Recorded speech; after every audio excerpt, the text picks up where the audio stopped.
Assalamualaikum warahmatullahi wabarakatuh.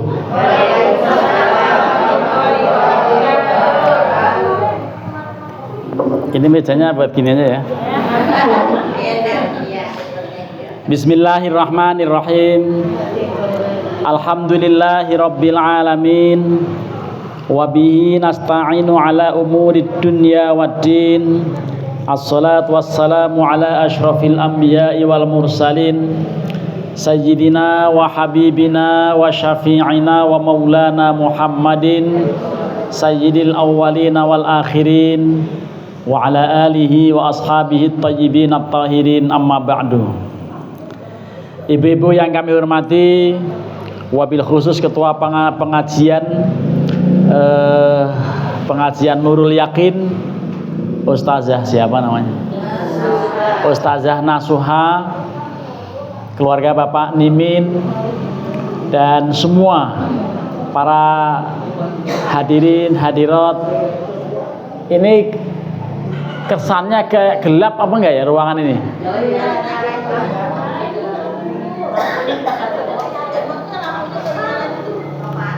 Ya, tapi kalau emang ini nyala ini.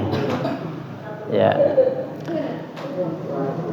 Pertama, setelah membaca hamdalah lalu rahmat salam kepada Rasulullah dan para sahabat, saya menyampaikan permohonan maaf yang sebesar-besarnya akibat minggu lalu tidak hadir karena waktu Bu Nur telepon saya bawa HP tapi lupa diaktifkan kuotanya. Karena selama ini di rumah begitu langsung ngurusin, ikut pura-pura sibuk bantuin Pak Amil bungkus mayat. Karena ada Pak Haji Hartoyo wafat pas hari Sabtu yang lalu.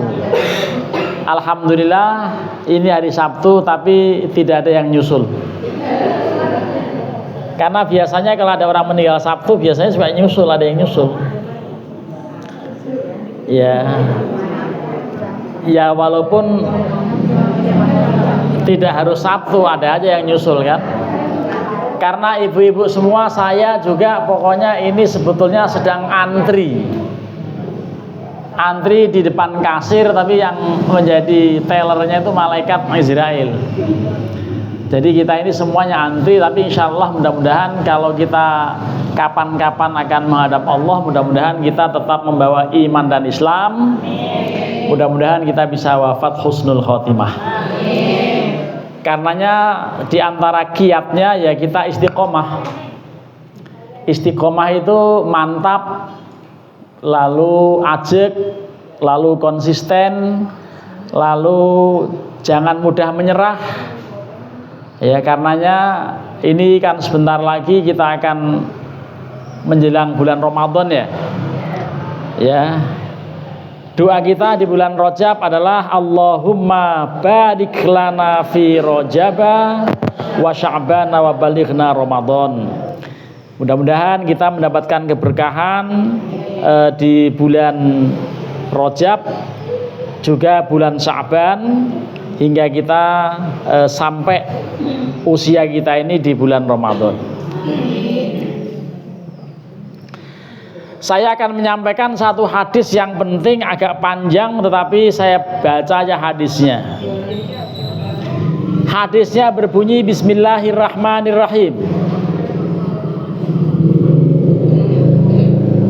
An Abi Dzarrin Al-Ghifari radhiyallahu anhu an Rasulillah sallallahu alaihi wasallam fi ma yarwihi an rabbih azza wa jalla qala ta'ala.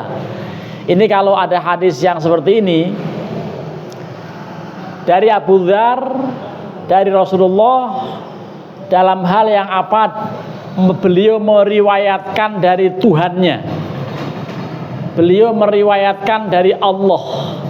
Ini namanya hadis qudsi. Jadi Rasulullah bersabda atas nama Allah, namanya hadis qudsi. Seperti ini hadisnya, ya ibadi. Yang ngomong seperti ini Rasulullah, yang bicara seperti ini Rasulullah, tetapi atas nama Allah. Itu bedanya dengan hadis nabawi. Hadis qudsi itu Rasulullah bersabda tetapi atas nama Allah. Apa bunyinya? Ya ibadi wahai hamba-hambaku, inni haramtu zulma ala nafsi wa ja'altuhu bainakum muharraman fala tadzalamu. Saya, kata Allah, tapi yang menyampaikan Rasulullah, saya mengharamkan kedzaliman atas diri saya ini, dan kedzaliman saya larang terjadi di antara kalian. Maka jangan saling mendolimi, gitu.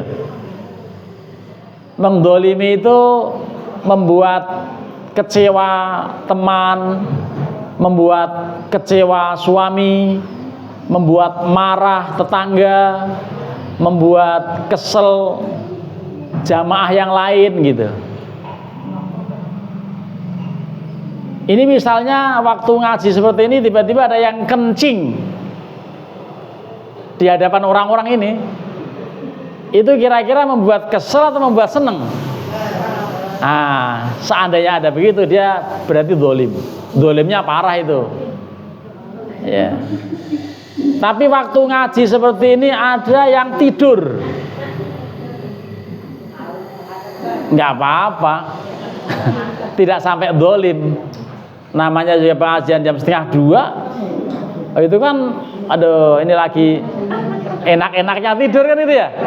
Nah, intinya jangan sampai membuat orang lain marah, membuat orang lain kecewa, membuat orang lain sakit hati. Itu yang namanya kedzaliman itu, gitu. Jadi pokoknya kalau sampai membuat orang lain sakit hati, membuat orang lain kecewa, membuat orang lain marah, kesel, gondok, dendam lah, itu pokoknya itu namanya kedzaliman. Ya ibadi kullukum dhalun illa man hadaitahu fastahduni ahdikum. Wahai hamba-hambaku, ini Allah yang berfirman melalui hadis Rasulullah, kalian ini orang-orang yang sesat kecuali yang memang kami berikan hidayah. Karenanya mintalah hidayah kalian kepada saya akan memberikan hidayah, saya akan memberikan guide, saya akan memberikan petunjuk. Ini firman Allah melalui lisan Rasulullah, namanya hadis qudsi. Jadi kalau ada hadis yang bunyinya seperti ini, itu Allah berfirman melalui lisan Rasulullah. Selanjutnya, ya ibadi kullukum ja'i'un illa man at'amtuhu fastat'imuni ut'imkum. Wahai hamba-hambaku, kalian ini sebetulnya pada kelaparan. Tidak seorang pun di antara kalian yang tidak kelaparan kecuali yang aku berikan makan dia. Karenanya mintalah makan kepada saya, mintalah lancar kerjaannya, mintalah rizki yang dimudahkan kepada saya akan berikan makan pada kalian, saya akan mudahkan rizki dan usaha-usaha kalian. Ini janji Allah. Karenanya kalau minta petunjuk langsung pada Allah, kepada petunjuk agama, Al-Quran dan hadis. Kalau mau usaha juga mohon kepada Allah, jangan mohon pada Gunung Kawi, jangan datang kepada juru kunci Gunung Kawi, atau jangan nyari orang yang bisa menguasai tuyul, yang akhirnya bisa punya ilmu ngepet. Nah, jadi kalau seperti itu yang dilakukan, maka berarti dia tidak tepat dalam menjalankan ajaran agama. Karena Allah langsung mohon petunjuk kepada Rasulullah dengan cara mempelajari hadis-hadisnya seperti ini. Selanjutnya, wahai hamba-hambaku, sesungguhnya kalian ini sebetulnya telanjang kecuali yang saya berikan pakaian. Karenanya mintalah pakaian kepada saya akan kasih kalian pakaian. Ya, kalau nggak punya uang untuk beli baju, sementara lebaran kan pasti beli baju, kadang-kadang tidak lebaran juga beli baju, apalagi ibu mau penutupan sudah mikirin seragam yang mana, gitu kan? Penutupan ngaji kan seragam yang penting ya. Nah, nanti seragam yang mana, yang coklat, yang biru, yang semua udah punya. Nah, kebetulan saat ini memang seragamnya macam-macam nih, ya. Karena tidak sedang penutupan. Kalau penutupan jangan tanya, udah pasti sama, gitu kan? Sudah pasti seragam maksud saya. Nah, jadi kalau kita menyadari bahwa kita ini telanjang dan hanya Allah yang memberikan pakaian, hanya Allah yang memberikan kemampuan kita untuk kemudian bisa beli baju, bisa beli kerudung, bisa beli bros, bisa beli macam-macam gitu. Karenanya mintalah kepada Allah, jangan pada yang lain. Mintanya itu begitu. Jadi hadis ini mulai dari tadi hidayah, kemudian pakaian gitu ya. Selanjutnya, ya ibadi wa hamba-hambaku innakum tukhti'una bil-laili wan nahar. Wahai hamba-hambaku, kalian selalu berbuat salah di siang hari, di malam hari. Kadang-kadang malam juga udah tidur tapi masih bermaksiat. Yang mestinya tidur malah maksiat dan seterusnya. Atau siang hari kalian berbuat dosa, kalian berbuat maksiat di siang hari, di malam hari. Gitu. Wa ana aghfiru lidz-dzunub wa ana aghfiru dzunuba jami'an. Sedangkan saya, kata Allah melalui lisan Rasulullah ini, adalah zat yang mengampuni dosa-dosa semuanya. Tidak ada dosa yang tidak Allah ampuni. Sekalipun musyrik, yang penting dia serius dan jangan dibawa mati. Karena Allah selalu akan menerima tobat orang walaupun dosanya banyak. Bagaimana? Walaupun dosamu sudah seluas langit dan bumi, gitu ya. Ada lagu Ida Laila kan ya? Bertobatlah, bertobatlah. Gitu lagunya begitu. Jadi padahkanlah tanganmu. Nah begitulah. Pokoknya lagu kuno itu ada judulnya Tobat. Jadi pokoknya kalau kita sadari atau tidak, kita ini banyak dosa dan kita harus yakin bahwa Allah akan mengampuni semua dosa-dosa kita. Karena ya fastaghfiruni aghfir lakum. Mohonlah ampunan kalian kepada saya. Fastaghfiruni aghfir lakum. Mohonlah maaf kalian, mohonlah ampunan kalian, aku pasti akan mengampuni kalian. Wahai hamba-hambaku, selanjutnya ini kalimatnya agak gelibet tapi penting. Innakum lan tablughu dzarri fatadurruni wa lan tablughu naf'i fatanfa'uni. Kalian tidak bisa membuat saya susah. Yang bisa membuat susah itu saya. Jadi lan tablughu dzarri fatadurruni wa lan tablughu naf'i fatanfa'uni. Ya. Jadi pokoknya kalian tidak pernah bisa membuat saya susah, tetapi justru saya akan memberikan kemanfaatan buat kalian. Karenanya mintalah kemanfaatan, mintalah hal yang manfaat kepada saya akan berikan. Ya. Jadi kita ini oleh Allah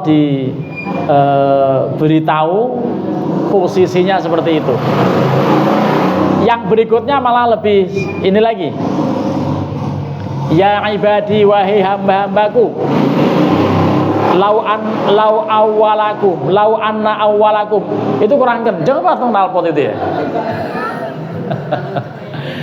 Ya, lau anna awwalakum wa akhirakum wa insakum wa jinnakum. Kalau seandainya orang-orang yang pertama kamu, orang-orang yang dahulu, dan juga orang-orang yang terakhir di antara kalian, makhluk yang berupa manusia kalian dan jin-jin kalian, kanu ala atqa qalbi rajulin wahidin minkum ma zada dzalika fi mulki syai'an.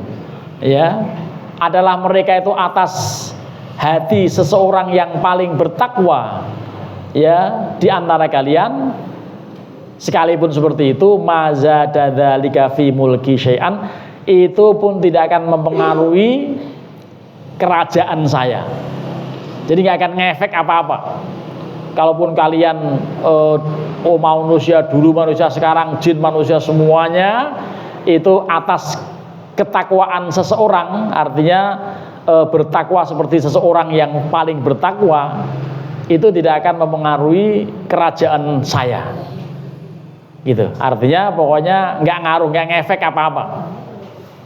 Karena kalaupun kalian beramal soleh ya untuk kalian sebetulnya, tidak akan membuat saya menjadi seneng atau saya menjadi sedikit berkurang kekuasaan saya gitu. Allah itu menyatakan begitu.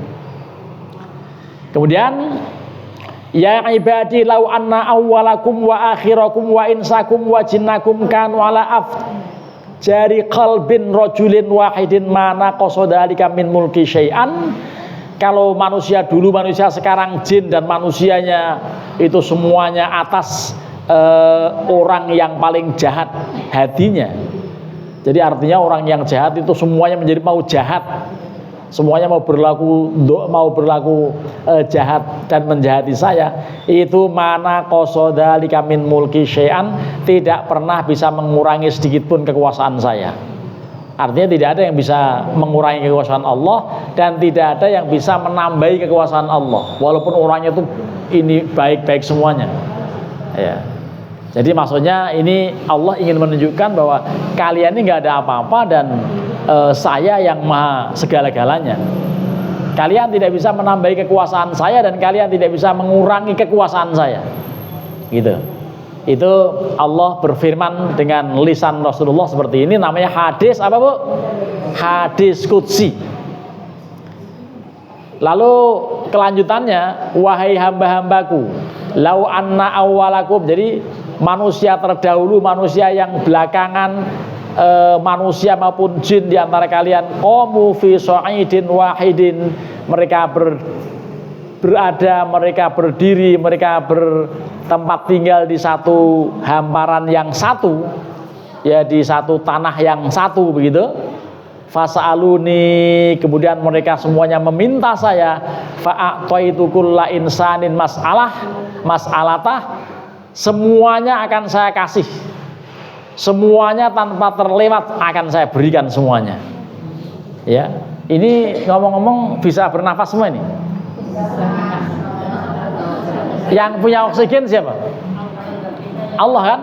Walaupun orangnya banyak kayak apa, tetap nggak akan berkurang. Paling-paling sedikit pengap kalau nggak ada kipas angin. Untuk kipas anginnya nyala semua ini, ya. Jadi begitu. Artinya fasilitas Allah itu sudah luar biasa di dunia ini, ya. Di dunia walaupun orang itu jahat, tetap gratis minum oksigennya Allah. Atau yang takwa juga gratis, yang maksiat gratis, yang taat gratis, semuanya nggak ada beda-bedanya. Ya. Lalu mana qasodalika mimma indi illa kama yang kusuh, itu tidak bisa mengurangi dari kekuasaan saya kecuali berkurangnya hanya seperti jarum yang kita telelepin ke laut, jarum kering nih, kita masukin ke laut, ujungnya sampai semuanya terus diangkat lagi, ada sisa air nggak dari jarum itu? Kita punya jarum, masukin ke laut, terus diangkat lagi, ada nggak? Ada kan? Ada sedikit banget, satu tetes nggak ada. Itu yang milik Allah yang di laut, itu semuanya itu air.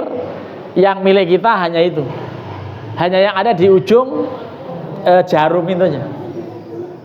Kira-kira banyakan yang punya kita, banyakan punya Allah. Ayo punya Allah di laut itu air segitu banyak tuh. Yang kita ada di ujung jarum itu aja, gitu. Jadi itu saja, berkurangnya kekuasaanku hanya seperti itu. Jadi kita berarti harus merasa kecil karena emang Allah yang maha besar.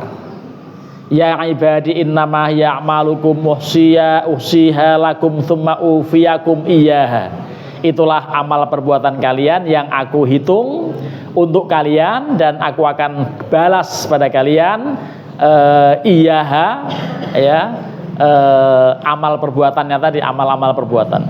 Faman wajada khairan falyahmadillah, yang mendapatkan anugerah, yang mendapatkan kebaikan, yang mendapatkan kesehatan, segera memuji Allah dengan baca hamdalah. Waman wajada ghaira dzalika fala yalumanna illa nafsah. Kalau kebalikan, sedang tidak beruntung, sedang ada banyak masalah, sedang ada ujian, jangan mencela siapa-siapa kecuali celalah diri sendiri. Karena segala keburukan itu hakikatnya akibat ulah tangan diri kita, dan segala kebaikan berasal dari Allah. Ini hadis yang pertama ini memang sangat dahsyat, bahwa kita ini dibandingkan dengan kekuasaan Allah tidak ada apa-apanya. Ibu-ibu, Bu, ngantuk Bu?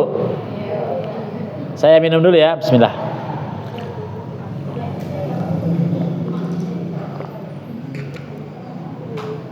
Ini menunjukkan bahwa Allah segala-galanya. Allah maha segalanya, dan Allah itu maha besar, Allah maha kuasa, dan kita nggak punya apa-apa. Kalau saatnya sudah harus menyerah, ya menyerah. Walaupun kita usaha ke sana kemari apa gitu, sakit ini, tapi kalau saatnya memang sudah tidak bisa ditangani, apa akhirnya? Biasanya orang sakit parah itu apa? Ujungnya meninggal kan? Nggak ada yang bisa menolak meninggal ketika memang sudah harus terjadi, gitu ya.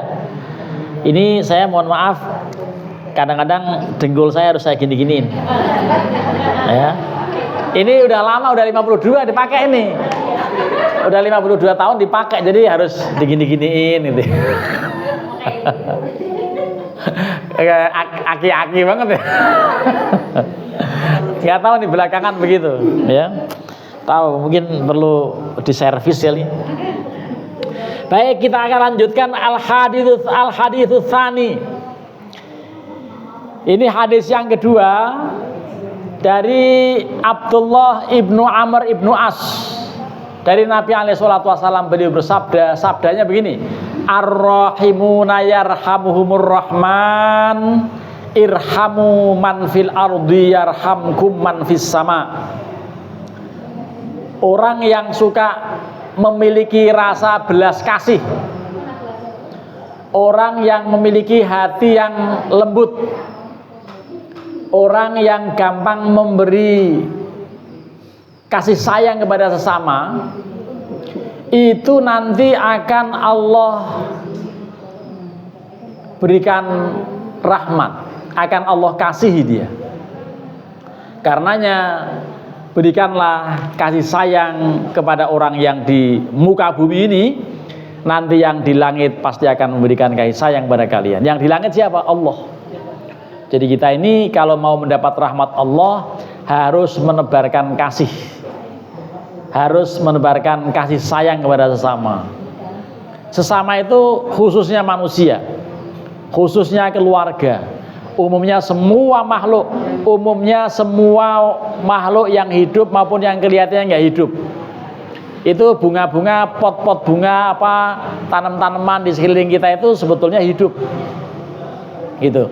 Karenanya kita tetap harus ramah, apalagi saat-saat ini belakangan Tangerang Selatan darurat sampah, betul nggak?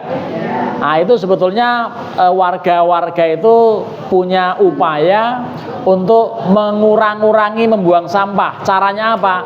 Caranya dipisah-pisah. Sampah yang kosmos seperti apa, yang plastik model apa, nanti yang nggak bisa ini memang plastik harus dikumpulkan, nanti akan ada daur ulang. Tapi yang bangsa lembah-lembah basah, limbah-limbah basah, bekas sayur, ya mungkin juga bekas nasi, mungkin mengupas sayuran apa gitu, itu sebaiknya untuk ditampung di satu tanah tertentu untuk kemudian dia menjadi pupuk, jadi kosmos, jadi pupuk tanaman. Tanaman kita itu dari situ. antara lain untuk mengurangi gitu. Yang terjadi nggak begitu, sayur tetap masuk plastik, apa masuk dicampur dan akhirnya produk sampahnya luar biasa. Ya, itu kemarin pulang malam-malam macet ya luar biasa, ternyata lagi mengangkut sampah yang di pasar Cimanggis. Karena menggunung tinggi sekali itu, ya hampir jalannya tak satu lajur doang, ya karena apa? Sampah, gitu ya. Jadi ini kita diminta untuk menebar kasih antara lain jaga lingkungan, kebersihan masyarakat, gitu ya. Tapi kalau ini bukan ini sampah-sampah yang sifatnya dohir, sampah-sampah yang bermakna lugas. Kalau sampah yang bermakna kias itu sampah masyarakat, apa itu? Sampah ini dia adanya itu menjadi sampah masyarakat doang gitu. Itu apa itu maksudnya? Orang jahat, maling, ya tukang palak, ya itu sampah masyarakat. Tapi kalau yang di pasar-pasar itu sampah biasa itu. Itu pun menjadi budek pemerintah kan? Iya, karena di sini diprotes dan memang dilarang oleh Kementerian Lingkungan Hidup untuk membuang sampah di tepian Sungai Cisadane. Akan membuat pencemaran laut yang luar biasa karena produk sampah di Indonesia luar biasa.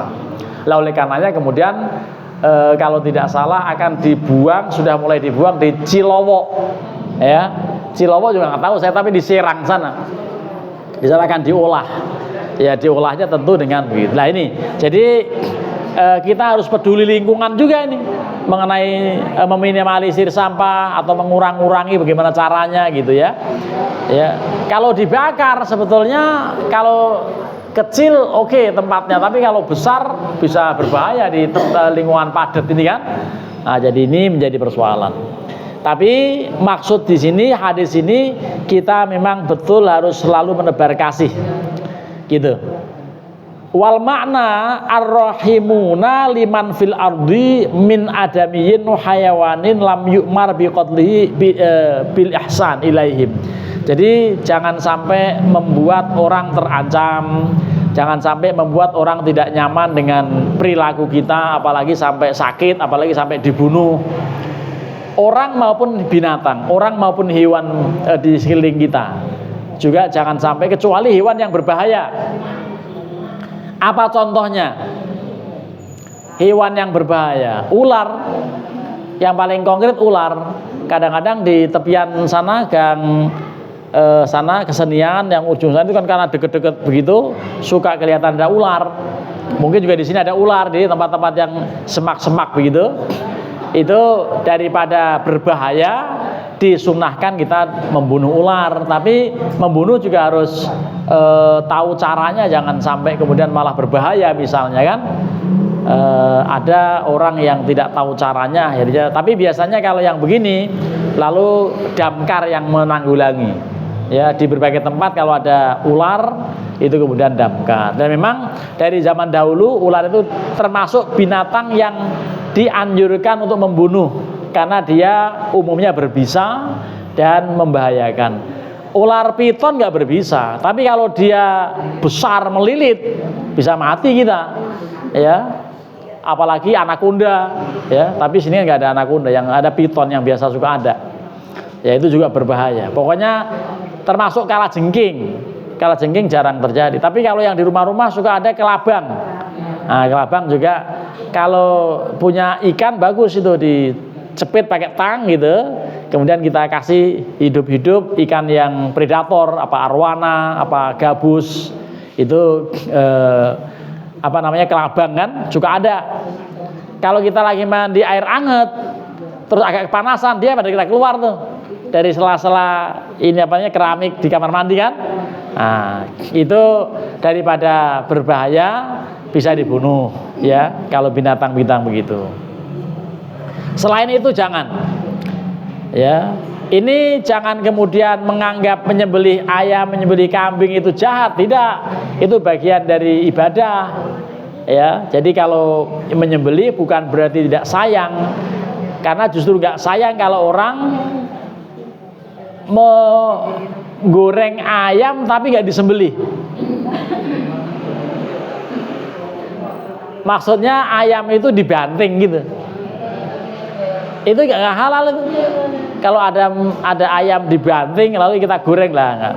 Itu pertama nggak halal, yang keduanya pastinya berpenyakit karena ayam dan sejenisnya unggas termasuk kambing, sapi, kerbau itu harus disembelih gitu. Itu supaya darahnya tidak ngendap di dalamnya.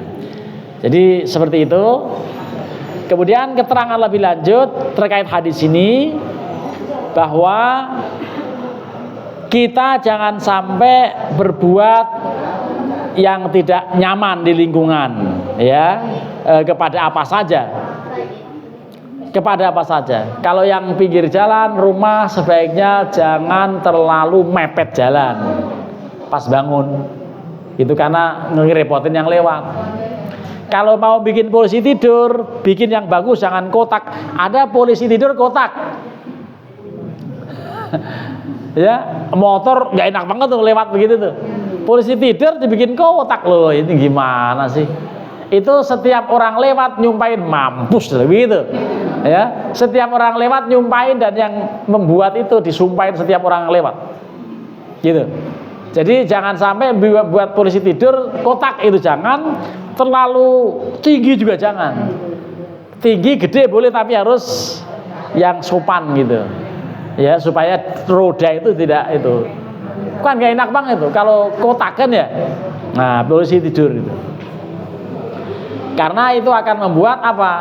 Membuat orang tersiksa, terdolimi akibat polisi tidurnya kotak gitu. Kemudian dalam hadis berikutnya, keterangan-keterangan soal ini, ya, bahwa kita ini memang betul untuk selalu apa? Selalu berbuat baik kepada lingkungan sekitar, ya, apakah sama-sama manusia atau makhluk Allah yang lain, gitu ya. Lalu ini dalam keterangan hadis berikutnya kaitan dengan sebab-sebab orang akan mendapatkan predikat husnul khotimah. Itu apa? Satu, membiasakan untuk berdoa dengan kalimat ini. Apa? Allahumma akrim hadil ummatal muhammadiyah bi jamili awaidika fid daraini ikraman liman ja'altahu min ummatihi sallallahu alaihi wasallam. Jadi maksudnya berdoa, ya, melanggengkan atau membuat kontinu selalu berdoa. Ya Allah, muliakanlah umat Muhammad ini. Kan diminta untuk menebarkan kasih itu, ya, menebarkan kasih, ajaran kasih. Lalu kita mendoakan sesama sesama teman. Karenanya kalau ketemu apa? Kita ketemu teman itu apa yang dilakukan? Ketemu teman, ketemu jamaah itu apa? Salam kan? Apakah sekedar assalamualaikum? Apakah lengkap assalamualaikum warahmatullahi wabarakatuh atau salaman? Malah yang sebagian kalau lama nggak ketemu bukan sekedar salaman, tapi cipika-cipiki. Tapi itu yang antar jenis kelamin. Kalau tiba-tiba cipika-cipiki sama bini orang, repot itu urusannya, ya. Jadi bisa menjadi masalah gitu, ya. Jadi diatur, ya. Kalau sekedar salaman, insya Allah nggak masalah. Walaupun kalau Kanjeng Rasulullah alaihissalam pernah mengatakan kepada Sayyidina Umar, ya, tolong kamu ucapkan selamat pada pejabat-pejabat ini yang perempuan-perempuan, ya, wahai Umar bin Khattab, salamin mereka. Tapi saya enggak, ya. Jadi beliau tidak, inilah usofihun nisa, kata beliau. Beliau mengatakan inilah usofihun nisa. Saya tidak biasa salaman dengan ibu-ibu gitu. Itu Rasulullah. Tapi Umar diperintahkan, ya, supaya memberikan selamat. Berarti di sini ada hal yang menarik kaitan dengan soal salaman. Lalu yang lain lagi, setiap pagi kita ada doa. Tapi kalau ibu-ibu doanya apa ya tiap pagi ya?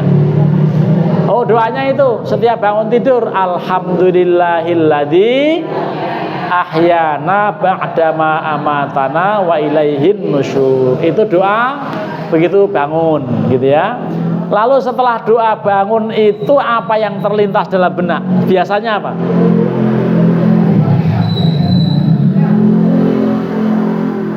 Kalau saya ini hari apa? Gitu kan? Ini hari apa? Saya harus kemana, mau ngapain? Gitu begitu. Baru bangun. Suka bangun itu kecuali bangun udah ada dengar adzan. Itu gerabak gerubuk akhirnya apa?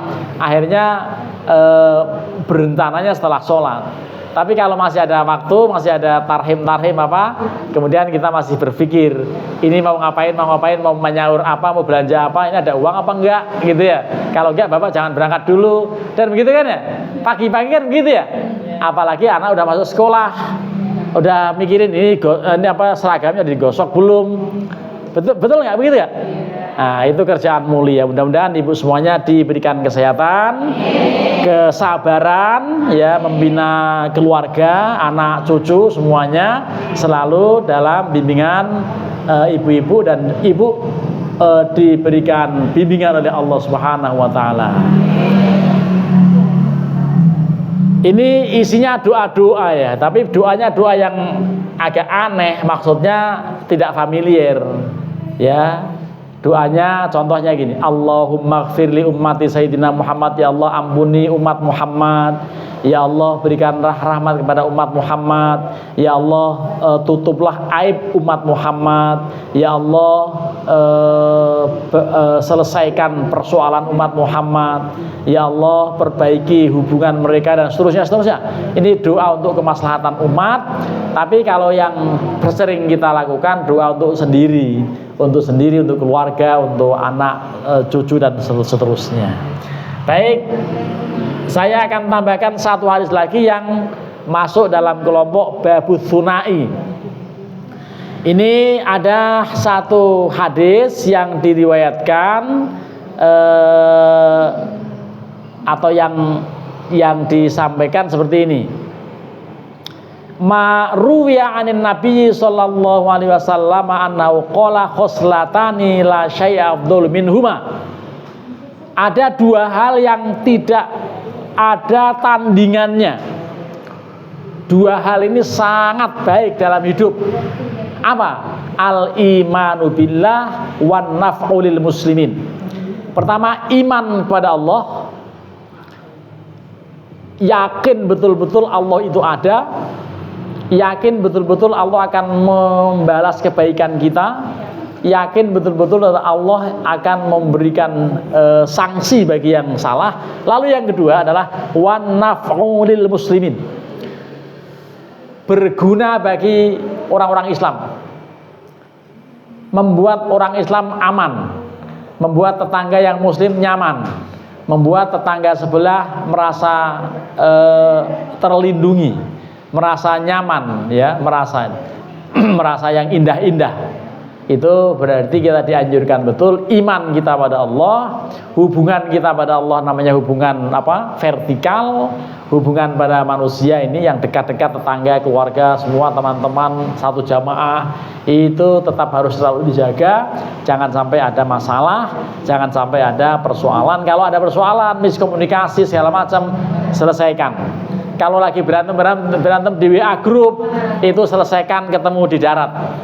Ya, karena kalau di WA nggak terselesaikan. Kadang-kadang saling benci samping padahal itu hanya termakan sarana. Itu harus dikomunikasikan secara kopi darat, gitu ya.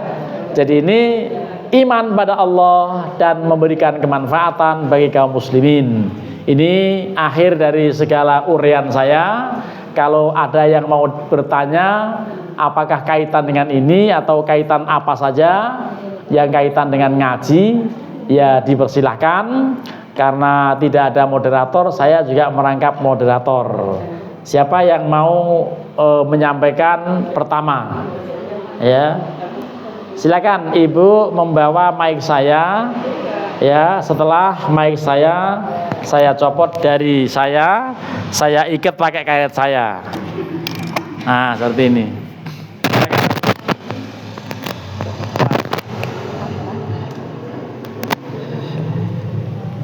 Assalamualaikum warahmatullahi wabarakatuh. Saya mau nanya Pak, maaf. Itu apa mengenai Al-Quran? Kena banjir kan Pak ya Al-Quran, udah gitu mau dipakai udah nggak bisa, mau disimpan nggak bisa. Terus cara menyelamatkannya dibakar, gimana Pak? Dosa apa enggak? Niatnya bukan niat bakar Al-Quran, tapi niatnya menyelamatkan Al-Quran. Soalnya kena banjir nggak bisa dipakai, disimpan nggak bisa. Itu Pak. Terima kasih banyak. Assalamualaikum warahmatullahi wabarakatuh. Waalaikumsalam warahmatullahi wabarakatuh. Ini yang ditanyakan oleh Ibu Siti Aminah terkait akhlak mengenai bagaimana memperlakukan Al-Quran. Karena kita harus ada betul terhadap Al-Quran dan itu kitab suci, maka jangan sembarangan. Kalau tadi ada Al-Quran kebanjiran, mau dibaca udah nggak nyaman, mau disimpan juga tidak ada gunanya.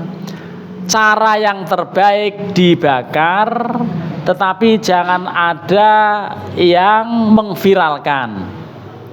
Karena yang mengviralkan tidak tahu niat orang yang melakukan itu. Tujuannya baik, tapi kalau diviralkan nanti dikira menghina Quran. Itu caranya di ruang tertutup, jangan dijadikan status, jangan diupload ya. Dan itu nanti abunya jangan dibuang.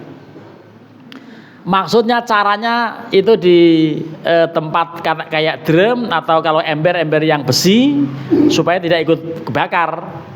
Supaya nanti abunya ada di situ, berpusat di situ. Dan yang paling pas itu sebelum melakukan itu minta bantuan suami untuk menggali lubang untuk membuang abunya itu. Ya, setelah abunya dikasih air nanti sudah lumayan semuanya, baru dibuang di situ, lalu ditimbun. Itu yang paling bagus. Kalau seandainya tidak ada waktu untuk menggali makam, menggali tempat itu, menggali lubang untuk membuang itunya abunya itu, boleh juga dibawa ke kali. Tapi hanyut bersama air, gitu. Tapi yakin harus sudah jadi debu. Jangan masih ada bekas-bekas yang belum terbakar, gitu. Itu sudah dianjurkan begitu caranya, ya. Tapi khusus jangan dijadikan satu dengan sampah-sampah yang lain. Itu khusus Al-Quran di situ. Lalu mungkin buku-buku Yasin apa yang nggak pakai boleh dibakar di situ, tapi yang khusus Al-Quran sajalah. Kalau buku Yasin, tapi Yasin kan ada Al-Qurannya juga. Nah, jadi begitu yang paling pas itu adab dalam memperlakukan mushaf Al-Quran. Karena dulu pernah ada office boy yang salah perintah atau yang salah dalam menjalankan perintah, disuruh mengsortir di tempat khusus, malah beberapa tumpuk Al-Quran, ini sebuah sekolahan yang melakukan, dibawa jadiin satu sama-sama yang lain, padahal ada Al-Quran macam-macam di situ, ada Al-Quran banyak. Kebetulan ketahuan oleh seseorang yang tahu mau dibakar, itu kemudian ditegur dan sebaiknya memang dipisahkan, begitu ya. Jadi cara yang paling pas dipisahkan, jangan dicampur-campur dengan barang-barang lain, dan abunya pun nanti diperlakukan dengan cara yang seperti yang saya sudah sampaikan. Demikian. Apa ada hal lain yang akan dikemukakan oleh Ibu? Ya. Tadi yang ditanyakan Ibu Aminah terkait perilaku kita terhadap Al-Quran.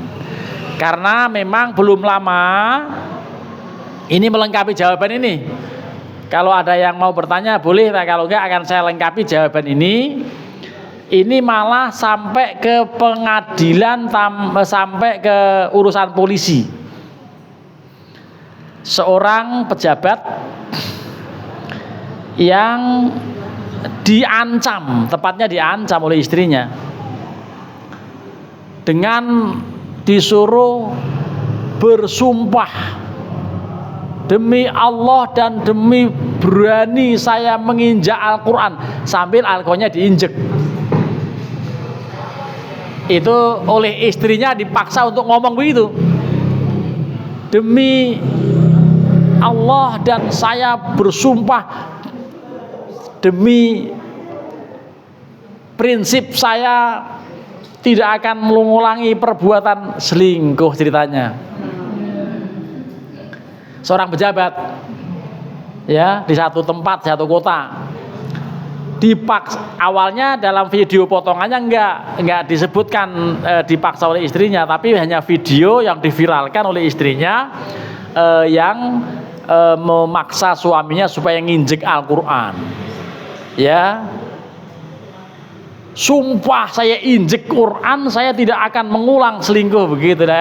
Nggak usah nggak mau selingkuh ya bener aja, bener kan, bener tuh suami begitu ya, bersumpah nggak mau selingkuh, ya nggak bener nginjek Qurannya itu. Tuh, lah waktu itu video yang viral di masyarakat itu hanya suami nginjek Quran.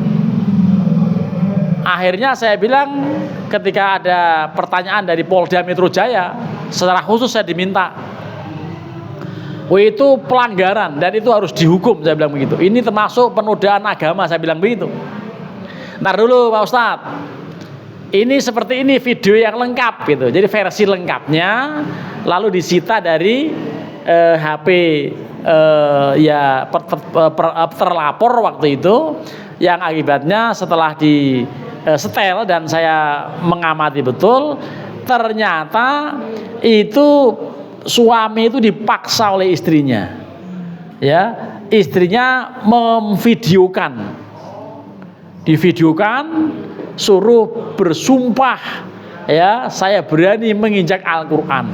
Nah, itu akhirnya apa? Akhirnya yang dituntut secara hukum bukan suaminya, karena dia di bawah paksaan. Kalau di bawah paksaan atau daya paksa, itu kalau hukum pidana kita ya bebas dari hukuman orang yang terpaksa itu.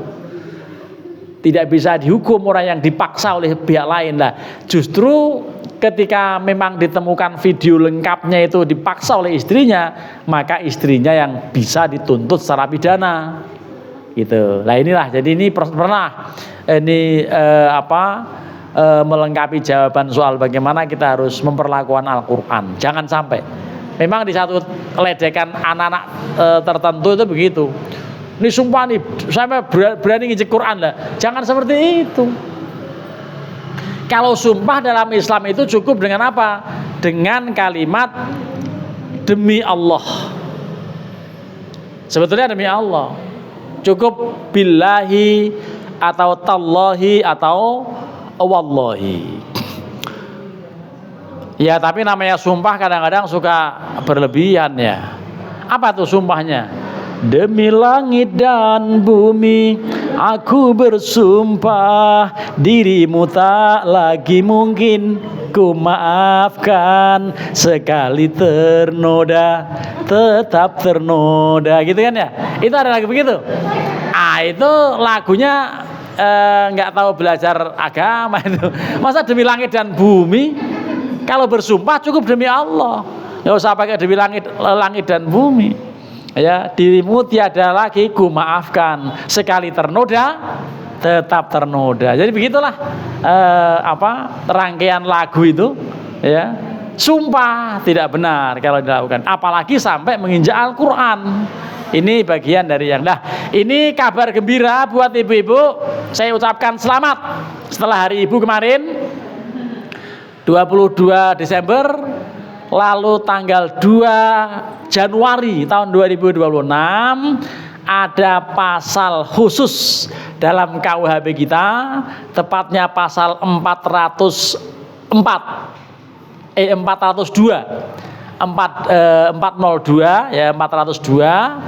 KUHP kita mengatakan tentang seorang suami yang melakukan nikah siri, poligami, di penjara 4 tahun 6 bulan. Tepuk tangan ibu-ibu. Ya. Jadi pasal 402 ayat 1 menyebutkan kalau suami kawin lagi tidak izin istri bisa dipenjara selama 4 tahun 6 bulan. Mampus tuh suami.